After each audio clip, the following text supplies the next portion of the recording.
Hello, folks, and welcome to the MLB Haters MLB Playoff Haters Guide Edition 2025 Haters Guide Edition of the On the Diamond podcast. I was originally playing this for 6 o'clock tonight, but I hit a snag. Namely, my nephew is moving out this Wednesday to Louisiana as he signed a minor league hockey contract. And we're celebrating, and I have to leave at 4 o'clock, 4:40 or so, as my mom and I are going out to join the rest of the family in celebrating his departure to follow his dreams and one day be a part of the NHL.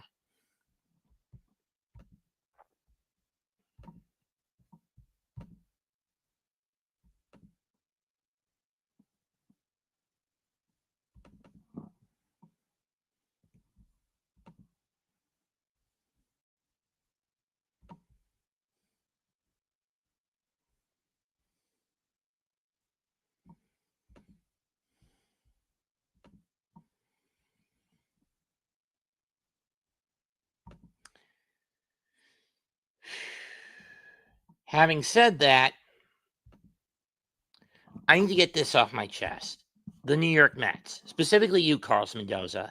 I warned you, you dumbass motherfucker, that your bullpen gambling and overtaxing the pen was going to ruin the team. And it did. Throw in the Jesse Winker injury that got rid of a spark plug early on. And your nut skull gambling screwed this team badly to where they didn't even put up a fight against Miami yesterday and got knocked out of the playoff hunt. That's all on you, Carlos. No one else but you, at least in my view. Sure, you can also blame it on Eric Chavez, Jeremy Hefner, Jeremy Barnes, and John Gibbons and others, but most of the blame goes on you, you motherfucker. Next year, you're under the gun because you allowed Lowell Mets to rise from its grave this year, and I will be damned if you do it again next year. So you're going to be warned. No more pitcher gambling. Got it? Addicts like you deserve to be thrown in a nut house.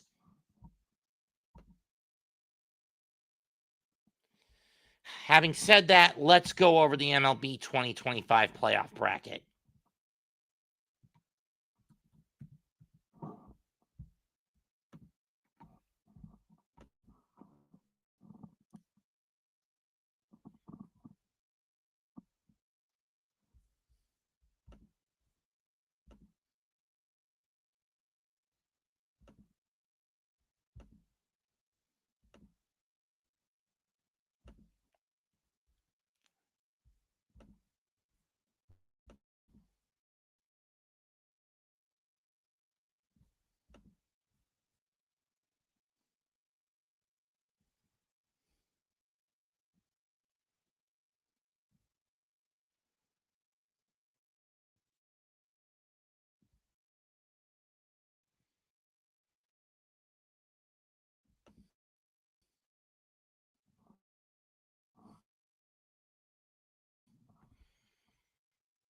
Second.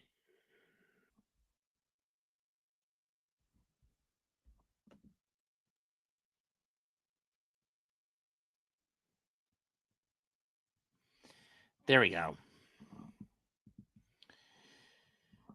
The 12 teams that are in, let's run down piece by piece, starting with the American League. And we'll start with the Detroit Tigers. You think the Met collapse was bad, but at least that collapse had months of build behind it this year. And is nowhere near as bad as their most infamous collapse in 2007.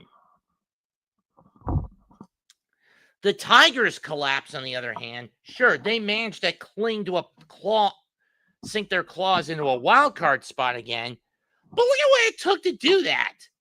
You had a 15.5 game lead in the Central over both Kansas City and Cleveland in July, and it got shrunk down to an 11 game lead by September the 8th.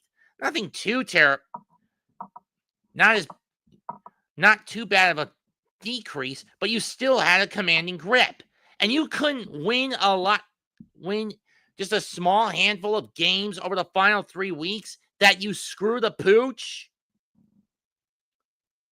and lose in walk-off fashion to the Red Sox, and then have to witness the Rangers blow against the Guardians. But even then, by the point that you guys lost, the Guardians had clinched the division anyway.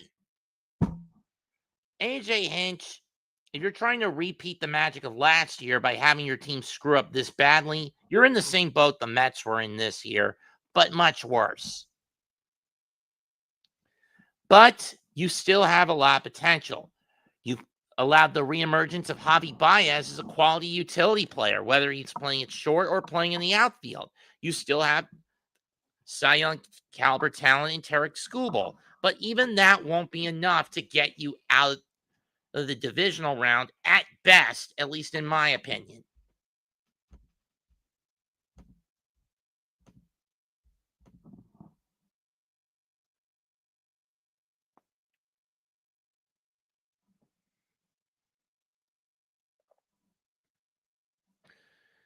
Having said that, where this team goes in 26, I don't know. Next on the docket, the Boston Red Sox. When they shipped out Rafael Devers to San Francisco, on paper, you thought that was it. The Sox were tanking. But nope. They pulled themselves out of the gutter, finished number 3 in the AL East with a respectable 88-74 record.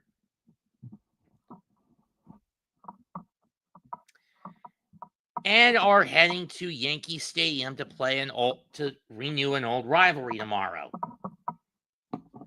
You have some quality pitchers, Garrett Crochet being the most prominent amongst the bunch, but will it be enough?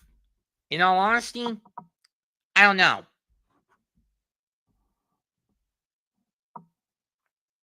I really don't. Do I think they could handle the Yankees?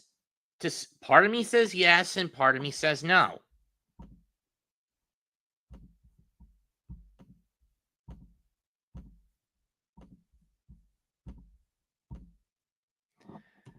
But it's the first time in almost 5 seasons that the Sox have been at least this far, made the postseason cut. How are things going to play out? Who knows? Now let's look at the next team, the defending American League champions, the New York Yankees, who fell off a cliff similar to the Mets in the summer, but managed to rebound in the fall, to where they missed out on the division due to a tiebreaker they couldn't get over Toronto. Basically, the higher tier divisional matchups were basically where the Yankees got made into a bitch. But once again, Eric Boone keeps both the winning record streak and his own track record of at least getting the Yankees into the playoffs intact. 2023 being the lone outlier, but still. Giancarlo Stanton coming back late in the game to rebolster the lineup. Ryan McMahon coming in as utility in the deadline. Cody Bellinger serving as a solid number 2 bat behind the Judge.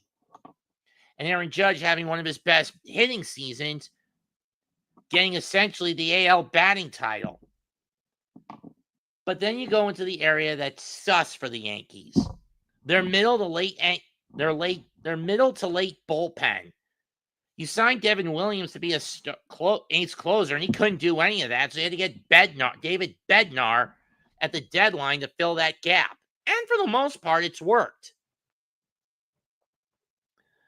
But that said, Aaron Boone's analytical psychosis, similar to his disciples' gambling psychosis, needs to be put in check this year.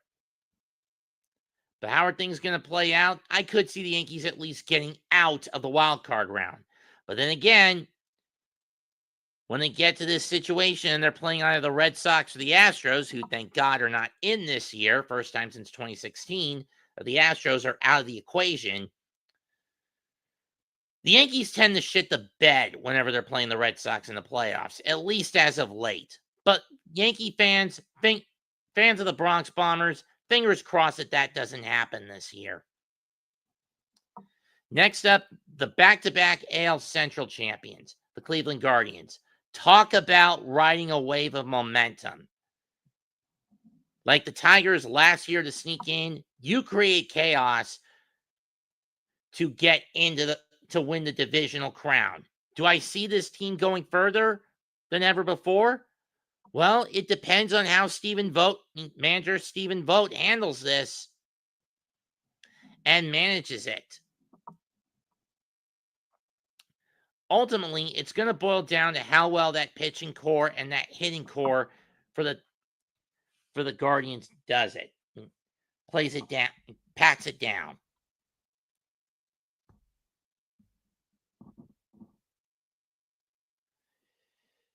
How are things going to play out? I don't know. Things going to go? Beats me, but with Seattle waiting in the wings, it's going to be tricky to get down through the gritty tiggies again.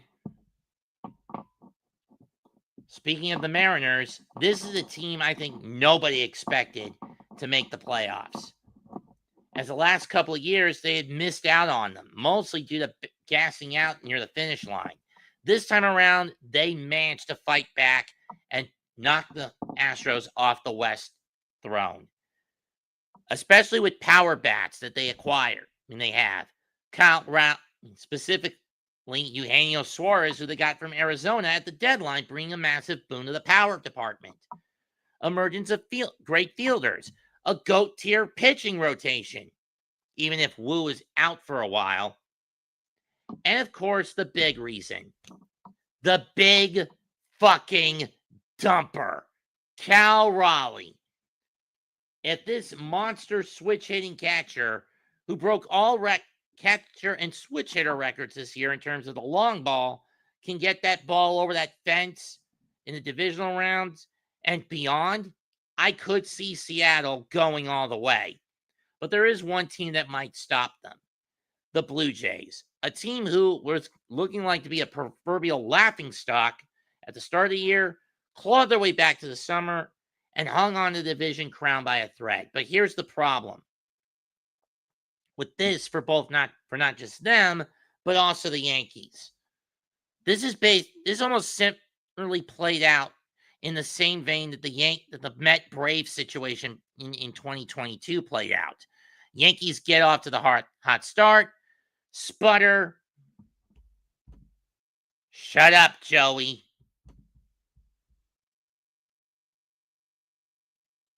Because I fucking know. Anyway.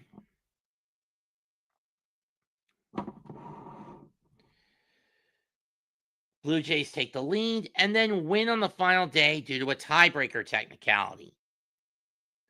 Both teams, as far as I'm concerned, in that situation are overtaxed. And I could see Boston exploiting that. Not just to the Yankees, but also to the Blue Jays. So the Blue Jays need to be careful, regardless if it's the Yankees or the Blue Jays they get in the divisional round, or the Red Sox they get in the divisional round. And between those two, based on that metric alone, I'm more worried about Boston than I am the Yankees if I'm Toronto. Especially when Toronto hasn't won a game in any of the playoff matchups they've been in since 2016. Emphasis on a playoff game. Not a series. Moving on to the National League, let's look next to the luckiest bastards in the NL, the Cincinnati Reds. Like I said, the only reason the Reds are in is because of Carlos Mendoza's gambling habit and allowing Lomets to rise from beyond the grave from where I thought it was buried last year. Where Mendoza was done in by his unending ego, stubbornness, and unwillingness and excessive bullpen gambling, Tito Francona, on the other hand, proved to be consistently more flexible, pragmatic, and down the stretch victorious in the games he managed, showing not only veteran years of experience and know-how, but this is a guy who's on a mission of redemption. This isn't the first time he's led an Ohio team to the postseason. Remember 2016 and 2017 when he brought the Cleveland Indians at the time, now Guardians. Yeah, terrible coaching indeed. Into the playoffs. 2016 being the biggest outlier. He got Cleveland to the World Series, and he was one game away from ending the second longest baseball title drought. And he failed.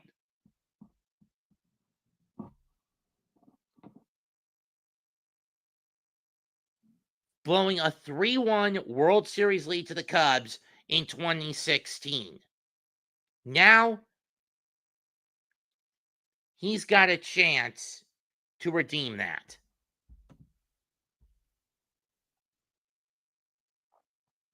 But to do that, link's right here, Yassine.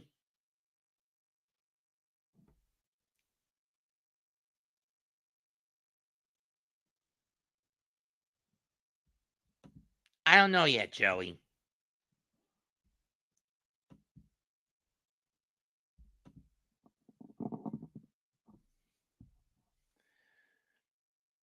But to do that, he's got to get through the the defending champs. He and the Reds have got to get through the defending champs.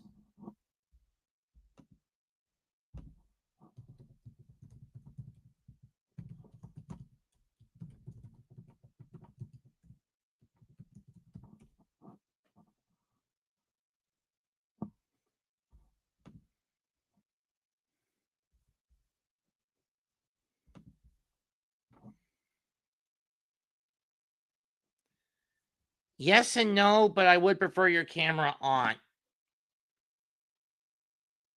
On, Yassine.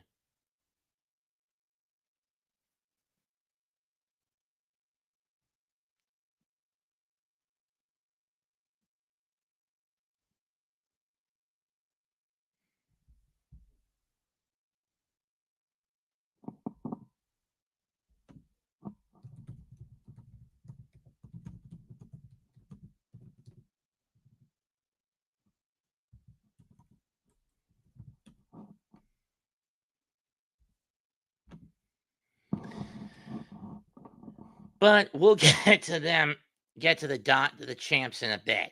Next up, the San Diego Padres. Well, back-to-back wildcard appearances. A bit of a step back this year when compared to last year where you had the top wild card. You're now the middle wild card. You got some good vibes by getting Jose Iglesias off free agency from the Mets, but you didn't really utilize Candelita's potential. In fact, he regressed in San Diego. However, having said that, that's easily covered up by the amount of power bats and the hitting core in the pitching court. Joey, will you shut the fuck up already?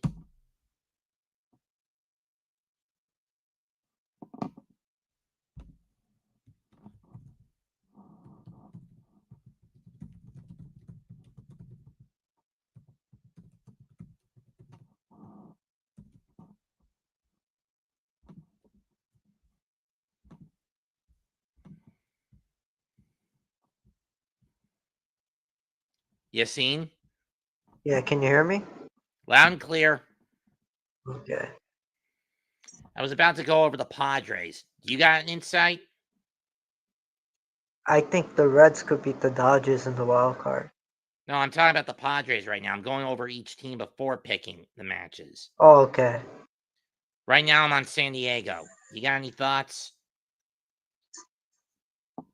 I think I really like the Padres bullpen and the rotation over the Cubs, in my opinion. I always thought it was the power bats that give San Diego their dominance. They're ranked 28th in home runs. Oh. What about in contact hitting? Contact, I'm not sure, but contact, I think they're like top 10 probably. But I know I saw a stat. But for the stat, I saw that they're ranked 28th in home runs. They Okay, have so like their hitting core 151. isn't putting out the power they used to. But having said that, they're still good when it comes to small ball contact. You said top 10 in batting average? I think so, but I gotta check to confirm it.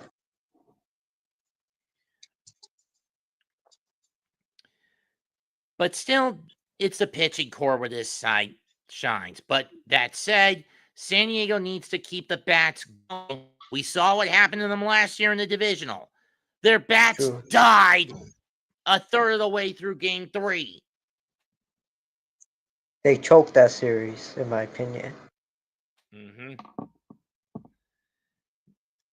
Good luck if you can keep the bats moving, San Diego.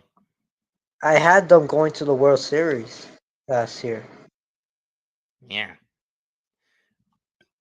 Next up, the Chicago Cubs. 6 years since they've been here, but again, I would put an asterisk around the entirety of the COVID season, which was the last time they made it. This Cubs team has been in constant rebuild, and now they're back in the dance. The thing is, they would have been here with a better seeding had they not screwed up in the summer and allowed Milwaukee to overtake them. But still, they've got the pieces I think they need. Nico Horner, Dansby Swanson, Shota Imanaga, PCA, Seiya Suzuki. This is a core that's built around the power game. And they're not very well, and they're also pretty well rounded when it comes to just regular contact. It's the pitching core that, in my view, could be a little sus. Know what I mean? Yeah, I agree. Totally. What's your thought on where are the Cubs ranking pitching? Right now, pitching, they're ranked 27th. Ouch. Yeah. Pitching core all around is going to be the one thing that the Cubs are going to need to work on. And where's their hitting at? Top 15 or so? I know the Padres are top 7. The Cubs are ranked 13th. Okay, so a top 15 squad. Okay, so on paper, the hitting matchup, at least in terms of contact, is even. But we know that in terms of home run balls, the Cubs outshine San Diego, right? Yeah. Where'd the Cubs rank? The Cubs have 223 home runs, and then the Padres have 152 home runs. Okay, so Cubs were a top 10 in terms of the long ball. Yeah, they're ranked 6. Okay. So will this be a game of contact or power batting? In any case, this is a classic team built around pitching in San Diego versus a team around hitting in the form of the Cubs. Who takes it? Beats me. Now let's go to your team, the Dodgers. I'll let you handle this.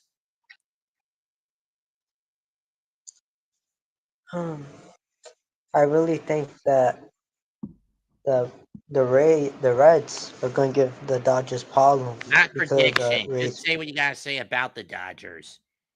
This is a haters guy. Okay. I will say that the Dodgers, even though they have a lot of injuries, they're still a really good team. But what concerns me is their pitching. Not the pitching. Their bullpen concerns me. Bullpen depth issues strike again. Davey Roberts is going to have to find a way to fix that, especially when you consider this team barely clung on to the West this year again.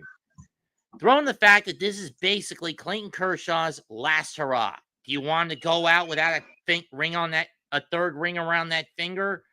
If you're Davey Roberts or the rest of the core, you don't. Sure, Shohei Ohtani is back to his double trouble threat as a pitcher and a hitter. But you've been basically babying him back into the rotation. Incremental starts. And other time, while the rest of the season he's been predominantly a DH. Mookie Betts, Freddie Freeman, Max Muncy, and various others at one point or another have been hurt throughout the course of the year, leaving the power bats a little more depleted than usual. And you're going up against a young, fireball-throwing Reds core.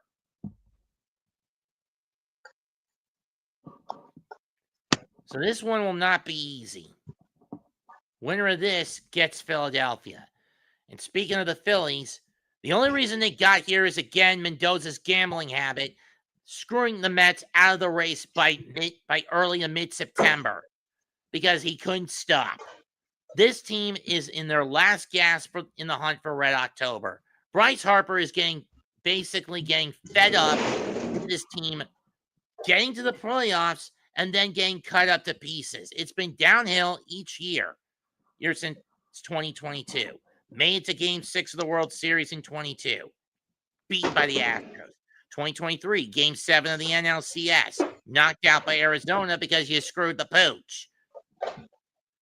Last year, knocked out in the divisional round by the Mets, who basically turned into a damn buzzsaw last year.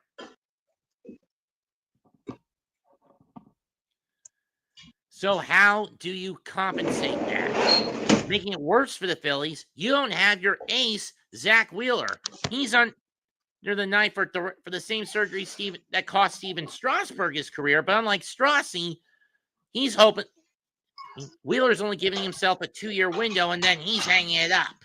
So at least he's smart enough to not let what happened to Strasburg happen to him.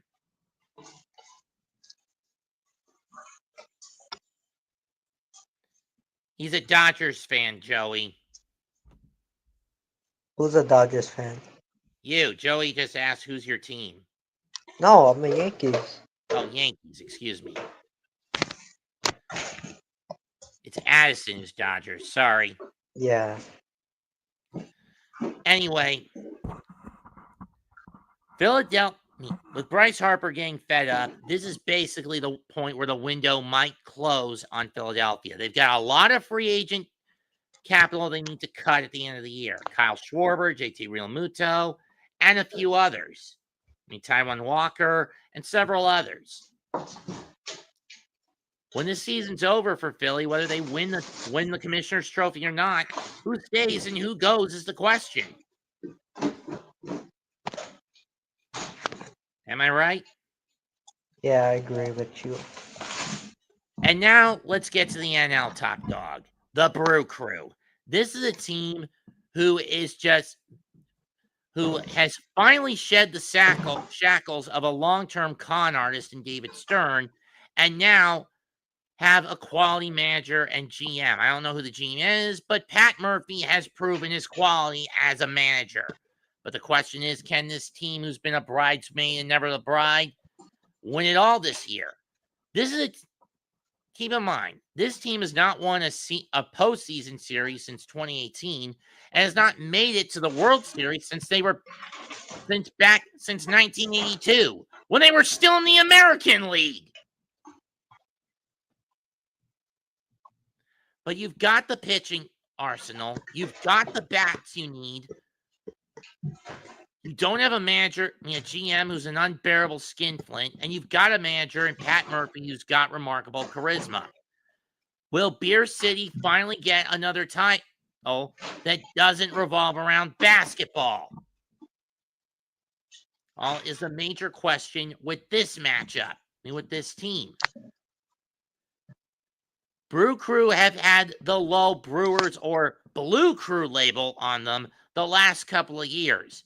Blew it in the wild card against Arizona in 23 and blew it last year against the Mets in the wild card. And every other year they've gotten into the playoffs, knocked out prior to the skip year in 22.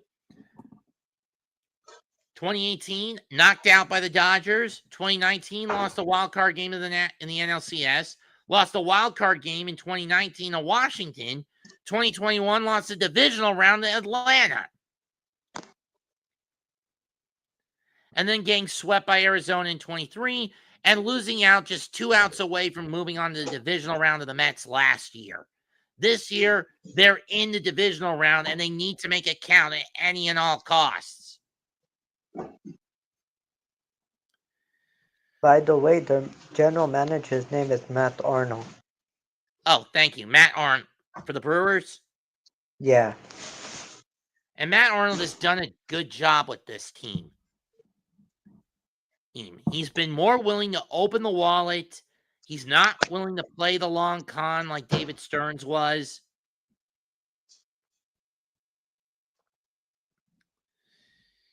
And he got a quality guy in Pat Murphy to run this team, to right the ship. But do I think this team makes it to the World Series? In all honesty, I don't know. But that's it for this Haters Guide. My final World Series prediction, throwing out on a limb here, Yankees and Cubs.